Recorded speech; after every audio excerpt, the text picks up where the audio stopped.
हाणे असांजे class time खां पोइ मोकल थी वेंदी हुई त असां रांदि कंदा हुआसीं क्रिकेट। उते थोरो नंढिड़ो हिकिड़ो ग्राउंड हो उन में।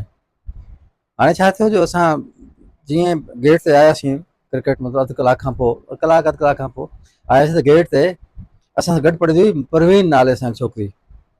गेट ते आयसि त बीठी आहे, किताब मुंहिंजा हथ किरिया पिया हुआ, गेट ते बीठी आहे। हाणे कलाकु पूरो थी वियो मोकल खे, हीअ हुते बीठी आहे। असां बाबा तूं छो बीठी आहीं? 36 भाइयों के बहन हो और आज तक मुझे किसी ने छेड़ा नहीं। आज मेरी किताबें गिराई हैं वो चांद मियाँ, जो मुख्तियार खान साहब का बेटा है, उसने गिराई है। तो तुम में से कोई ना कोई एक बेगैरत है जिसकी वजह से आज मुझसे ये वाक़या हुआ। उनखे ॾाढो चुप करायोसीं। जीअं उहो छोकिरा आया असां उनखे हाकिम सां न ठोकियोसीं, सही सही उनखे कुटियोसीं। हेडमास्टर बि आयो असांजो हुन में गेम पीरियड में, गेम हूंदी हुते।